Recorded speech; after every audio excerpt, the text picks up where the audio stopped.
You may have heard of me. My name is Hero, the Scyther.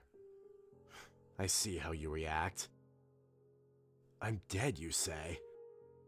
That I am, but I assure you, I will not harm you.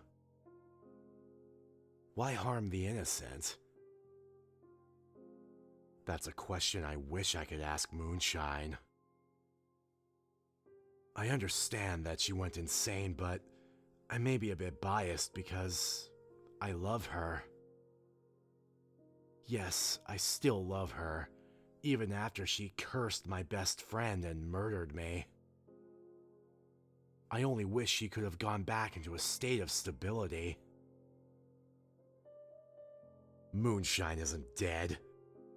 She never was.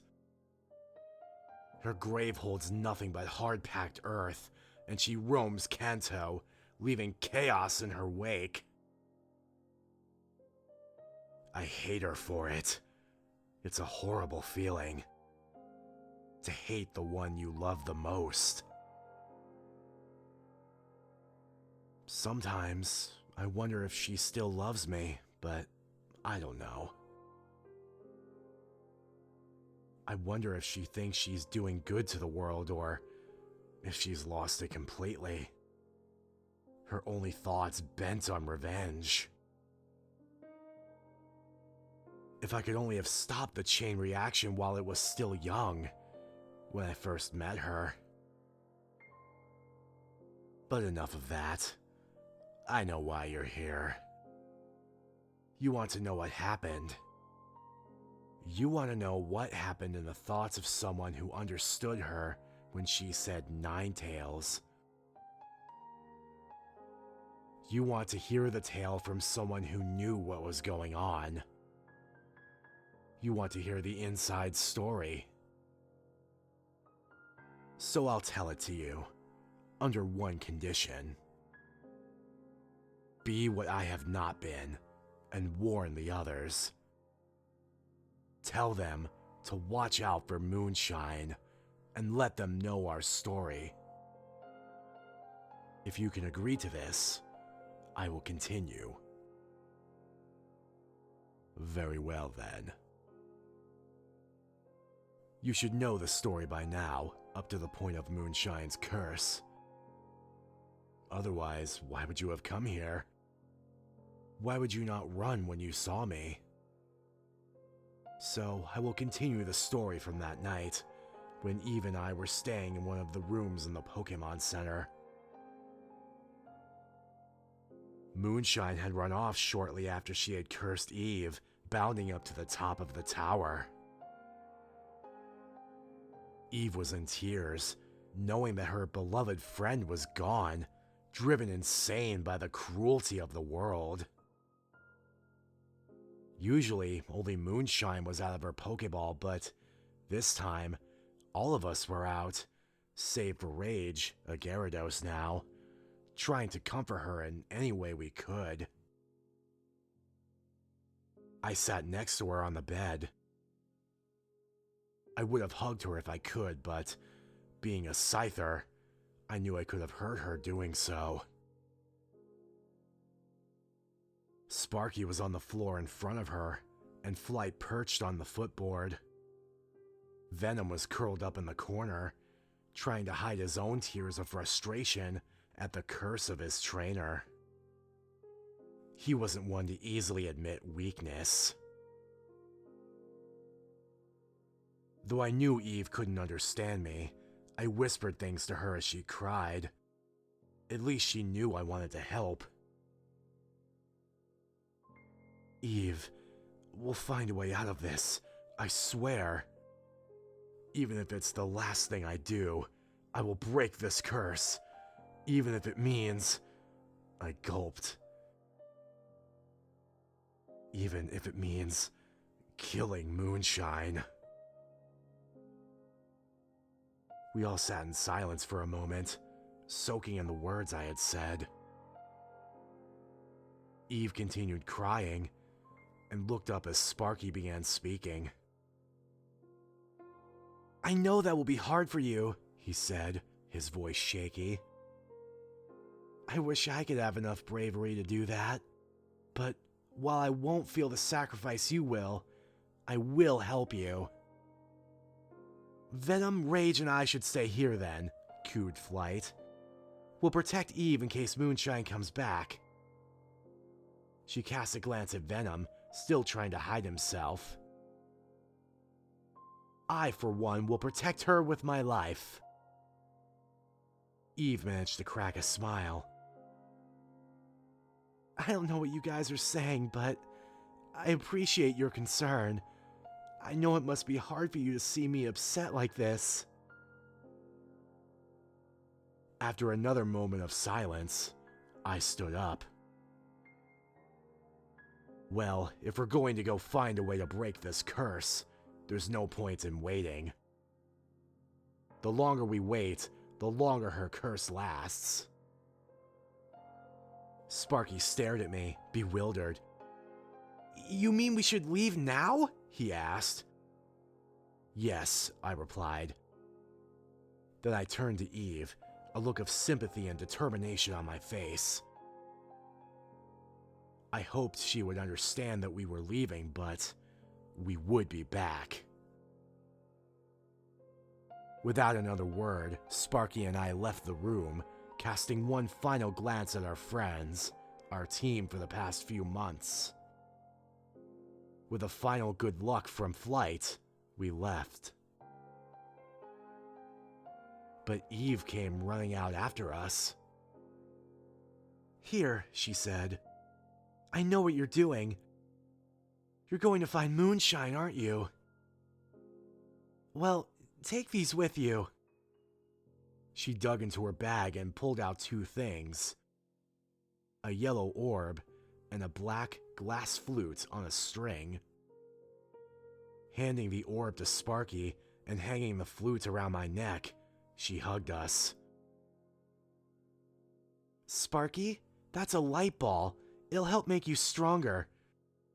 And Hero, your black flute will keep away wild Pokémon. I hope they'll help you. Suddenly, she stopped hugging us and ran back into the room, too choked up to say a final goodbye. After standing for a moment, staring at the closed door, Sparky and I turned in unison and started off. The black flute around my neck successfully kept most of the Pokémon away as we scoured Lavender Town and the surrounding areas, though it produced such an ear-wrenching noise that I used it sparingly. No wonder the wild Pokémon stayed away. As the night fell, we continued our search, to no avail. I refused to give up hope, though. Moonshine would likely try to hide from us. And if she truly meant to murder those we met in the tower, she would stay in town for at least another month. We only stopped searching when the sun peeked over the horizon, directing its smiling rays across the rooftops of Lavender Town. While I didn't hear it, Sparky managed to pick up a chorus of screams from one of the houses. That was no doubt the house Moonshine had made her first kill. The victim's family must have been waking up to find a loved one dead. I felt a pang of pity for them, and wished only that we could find Moonshine before she wreaked more havoc. Sparky and I headed back to the Pokémon Center, where Eve was leaving to erect Moonshine's grave. She moved almost mechanically, as if being controlled, but her expression was twisted into one of agony. I could tell she was going to find a way to get back at Moonshine, however subtle. While Sparky and I fell asleep in our room, Eve left. We woke up as the sun ducked beneath the horizon, and were on our way. Eve was still gone by then. I hoped to Arceus that she would return before the ghost came out. Although she had Flight with her, it's hard not to fear for your friend when there's a killer on the loose. That night went same as the last, and the following day, Eve was still gone. I decided, instead of sleeping, I would go see if she was at the Pokémon Tower. Sure enough, I found her planted in front of the new gravestone, placed where moonshine finally broke. Looking closer at the stone, I saw that there was a Ninetales on top, sporting the azure eyes I had fallen in love with, and the thin, sharp claws that had killed the past 2 nights. Each tail was inlaid with copper, and I could see every strand of fur, some of which was clumped together or chipped off. The tails were wet, and I knew why. Eve wanted them to rust. Eve grinned as I came up to her, although her eyes glistened with tears and her body was quivering. Her voice came out shaky, as if she could hardly stop herself from crying. If I had known better, I would have thought she was insane. If she's going to make me suffer, I'm going to get back at her any way I can, she hissed through clenched teeth, following it with a weak laugh. I chimed in with her, shooting a menacing smile at the statue and chuckling. That Ninetales was going to get it soon enough. Before I knew it, and much to my surprise I might add, Eve had tackled me in a hug, almost knocking me over. "Oh, hero," she sobbed, this time sincerely. Why? Why did she have to turn on us like this?" We sat there in silent embrace, as she shook harder than she had been before, succumbing to the curse, willingly. "I miss her, hero," she sobbed. "I hope she comes back. I want the old moonshine, the one I got for my birthday, the one you fell in love with. I want her back!" The day drained away as I cradled her in front of the tombstone, humming a lullaby to her. I had always depended on her for everything, and now was the time for me to give back. Watching my trainer, the once all-powerful being who governed my very existence, break down like this was the worst thing I had ever experienced. The world came crashing down on my shoulders, and I was afraid I couldn't hold it up. As the night fell, I carried her back to the Pokémon Center, and it finally occurred to me that she was nothing but a child. I felt even more obliged to protect her. She had her whole life ahead of her, and now it was ruined. Unless I could break this curse. Still humming the lullaby, I set her down on the bed, and Sparky and I headed off. I took one last glance back at her quivering form, reluctant to leave her.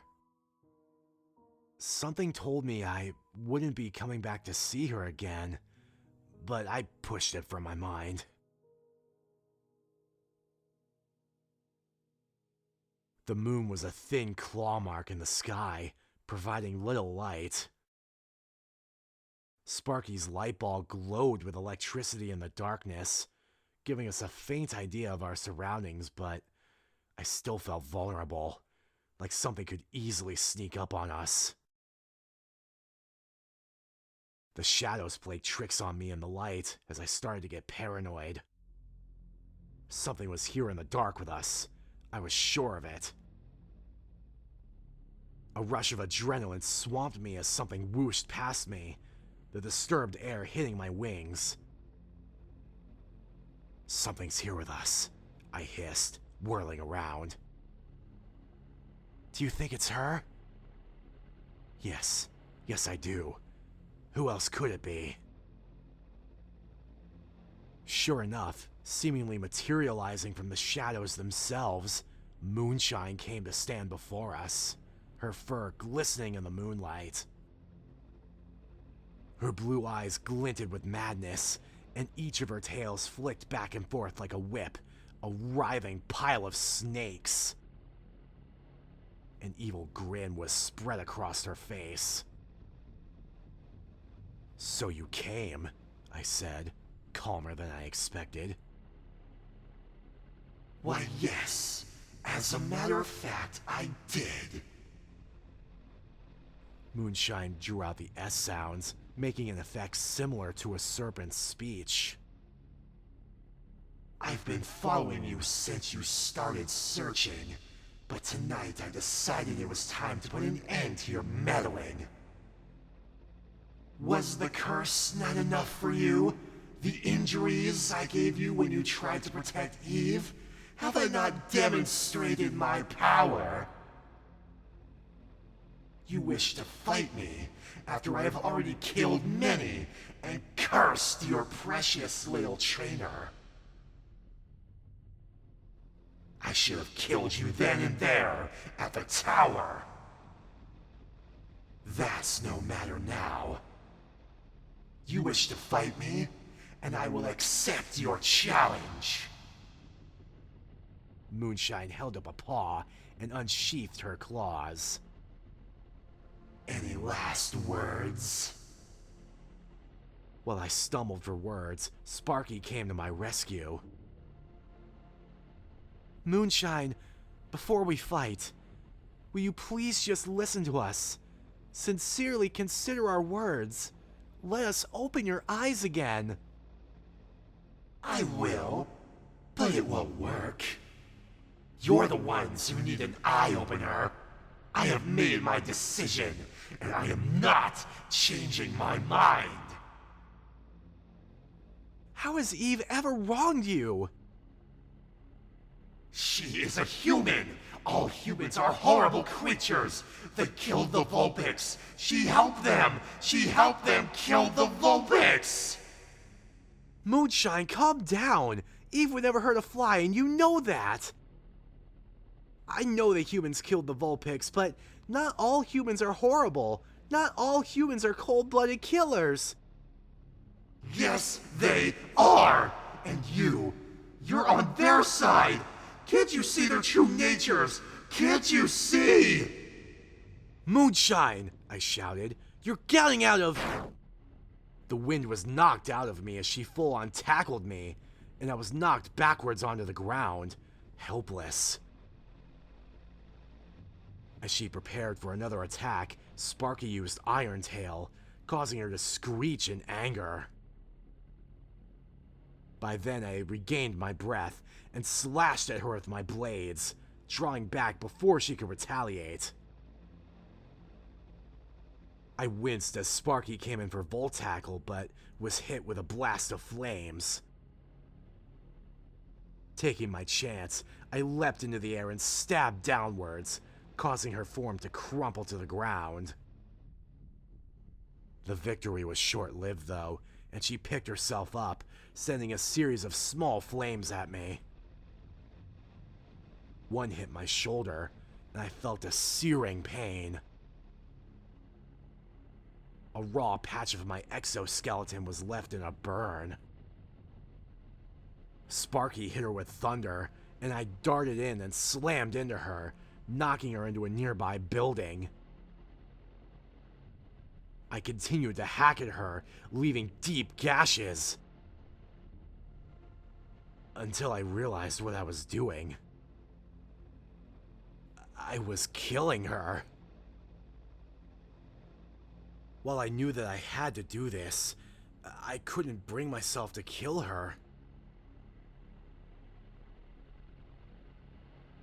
If I had kept going, if I hadn't hesitated, maybe I would be alive today, and maybe Eve's curse would be broken.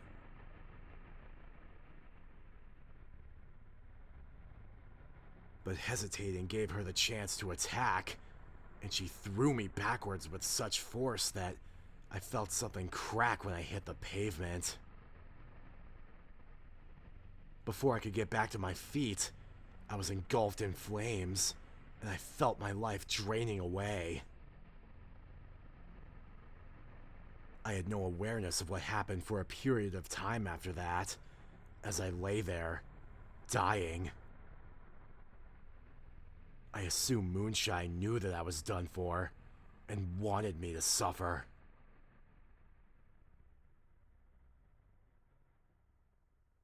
All I know is, when I finally came back to consciousness, I was staring up at Eve and Sparky. Is she dead?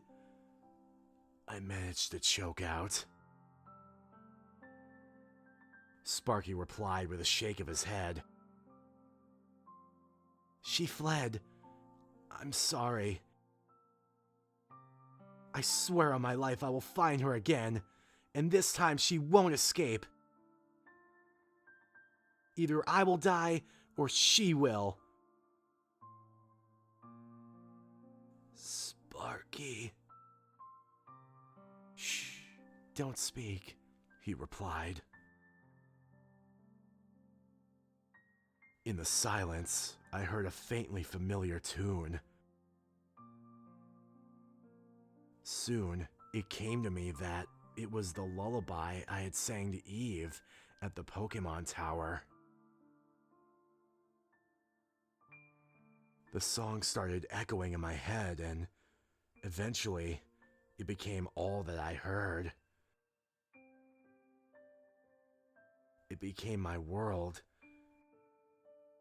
and all I was aware of was the lullaby, as even it faded into the blackness.